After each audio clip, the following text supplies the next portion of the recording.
Bismillahirrahmanirrahim. Assalamualaikum warahmatullahi wabarakatuh. Alhamdulillahirabbil alamin. Wassalatu wassalamu ala asrofil anbiya'i wal mursalin. Asyhadu alla ilaha illallah wa asyhadu anna Muhammadan abduhu wa rasuluh. Saudara-saudaraku yang berbahagia, semoga saudara-saudaraku semuanya dalam keadaan sehat walafiat dan bisa menjalankan ibadah puasa ini dengan sebaik-baiknya. Sholawat dan salam semoga senantiasa tercurah limpahkan kepada teladan kita, tuntunan kita, kutuah kita semuanya, Nabi besar Muhammad sallallahu alaihi wasallam. Saudara-saudaraku yang berbahagia dan memuliakan Allah Subhanahu wa taala, agar puasa kita lebih bermakna, salah satu hal yang barangkali bisa kita ambil pelajaran adalah bagaimana kita bisa mempertahankan semangat ibadah puasa ini di bulan-bulan berikutnya. Bagaimana kita bisa senantiasa istiqomah di dalam menjalankan ibadah ini. Istiqomah di dalam terjemahan bahasa Indonesia atau pengertian di dalam bahasa Indonesia setidak-tidaknya ada dua makna. Yang pertama, istiqomah bermakna konsisten, konsisten atau ajek, sedikit tetapi ajek atau terus menerus. Ini sebuah amal yang dicintai oleh Allah Subhanahu wa taala, walaupun amal itu sedikit tetapi dia terus menerus, sebagaimana sebuah hadis dikabarkan kepada kita. Yang kedua, istiqomah bermakna komitmen. Jadi istiqomah itu bermakna apa? Komitmen. Kita berkomitmen terhadap konsekuensi-konsekuensi dari ucapan kita. Sebagaimana Allah Subhanahu wa taala perintahkan kepada kita untuk senantiasa berpegang teguh, berkomitmen terhadap janji yang pernah kita ucapkan. Fastaqim kama umirta. Istiqomahlah kalian sebagaimana yang Allah perintahkan kepada kalian. Saudara-saudaraku yang berbahagia, ini awal ayat di dalam surat Hud ayat yang ke-12, 112, yang menjadikan Nabi Muhammad sallallahu alaihi wasallam memikirkan ayat ini sampai berubah. Karena memang Nabi menyadari betapa istiqomah itu adalah sesuatu yang berat. Sesuatu yang berat. Maka sampai-sampai Nabi Muhammad sallallahu alaihi wasallam memikirkan ayat ini sampai berubah. Nah, kita ini kadang berubahnya kita itu tidak memikirkan ayat ini. Berubahnya kita itu tidak memikirkan ayat ini. Ya mungkin memikirkan hutang atau lain sebagainya gitu. Mikir badminton kalah, futsal kalah. Berubah.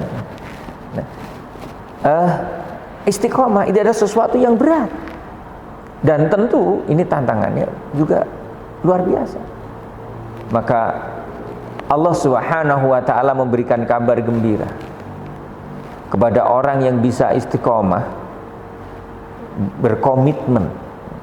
Karena komitmen itu adalah salah satu implementasi dari syahadat yang kita ucapkan. Jadi orang yang bersyahadat pasti dia akan berkomitmen terhadap konsekuensi-konsekuensi dari syahadat itu.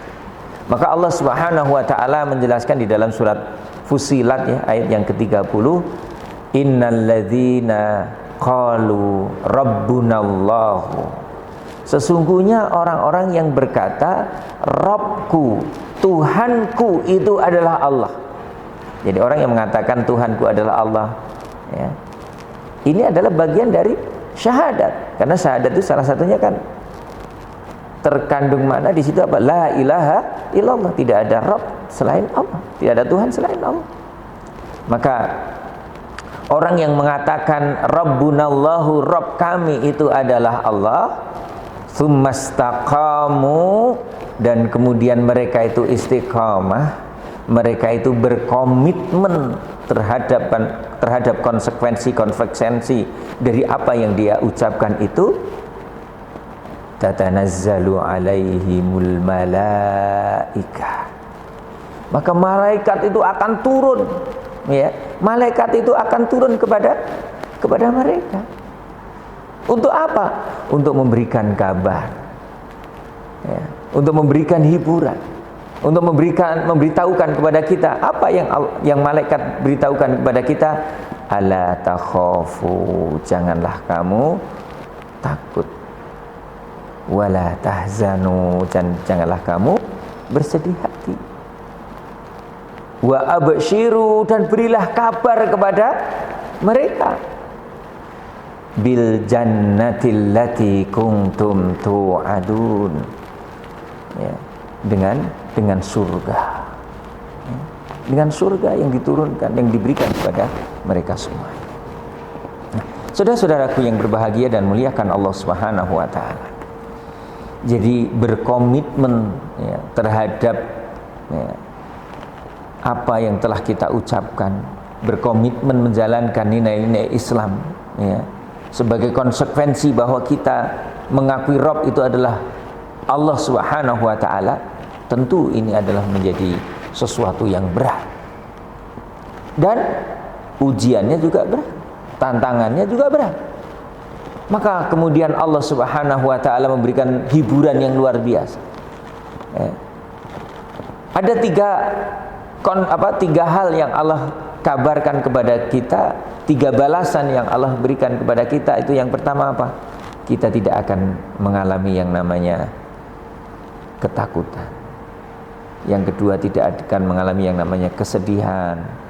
Kemudian yang ketiga, kita akan bergembira. Kenapa?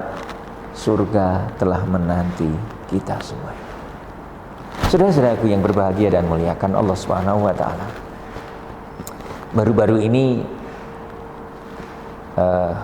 ada sebuah, ya, video viral, ya, yang di YouTube, bagaimana komitmen, ya, seorang dokter gigi, ya. Jadi dokter gigi yang oleh Allah Subhanahu wa taala mendapatkan hidayah karena pandemi COVID-19. Jadi karena corona ini, kemudian sang dokter gigi ini, dia seorang PNS di Jakarta, namanya dokter gigi Karisa Grani, nanti bisa dilihat di YouTube, ya.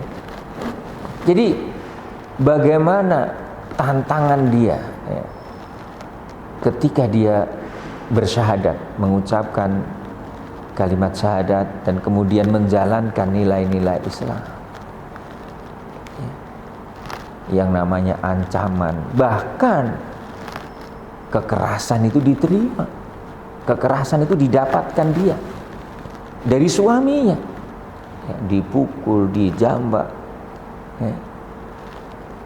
Dan dia tidak ada niatan sedikit pun untuk melaporkan suaminya, ya, karena kesabarannya yang luar biasa. Tidak ada niatan sedikit pun untuk melaporkan suaminya.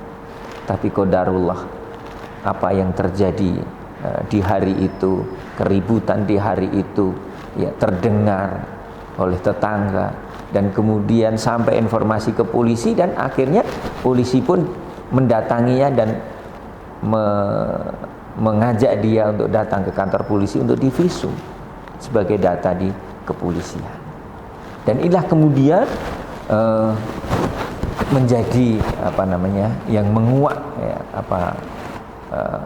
menjadikan dia mendapatkan ujian yang luar biasa itu. Tetapi qadarullah, ternyata Allah Subhanahu wa taala mempermudah, ya, memudahkan langkah dia menggapai hidayah. Dan bahkan ketika dia menuntut, ya, mengurus perceraian, ya, dengan suaminya, anaknya pun diajak, dan hasil visum tadi juga kemudian menjadikan suaminya justru istilahnya manut terhadap apa yang dia inginkan, ya. Apa yang dia inginkan? Ya, dia berpisah baik-baik, kemudian harta bersamanya untuk anak, ya. Dan dia mampu mempertahankan hidayah, mampu mempertahankan Islam ini dengan luar biasa. Bahkan, masya Allah, Tanggal 15 Maret dia masuk Islam. Kemudian tak lama setelah itu, hanya hitungan beberapa bulan, dia istiqomah untuk menutup auratnya, mengenakan jilbab yang menutupi dada. Dan ini baru hanya hitungan bulan beliau ini masuk Islam. Padahal banyak di antara orang-orang di sekitar kita yang sejak lahir Islam, tetapi komitmen di dalam menjalankan syariat Islam ini masih lemah. Saudara-saudaraku yang berbahagia dan muliakan Allah Subhanahu wa taala, istiqomah adalah sesuatu yang berat. Mudah diucapkan tapi berat di dalam pelaksanaannya. Oleh karena itu kita harus mempunyai tekad yang kuat, niat yang benar, dan senantiasa berdoa kepada Allah Subhanahu wa taala semoga kita tetap bisa istiqomah di dalam menjalankan nilai-nilai Islam, menjalankan syariat Islam, dan tentunya kita bisa mengambil hikmah dari Ramadan ini dengan sebaik-baiknya. Semoga yang sedikit ini ada manfaatnya. Kurang lebihnya mohon maaf. Billahi taufik wal hidayah. Assalamualaikum warahmatullahi wabarakatuh.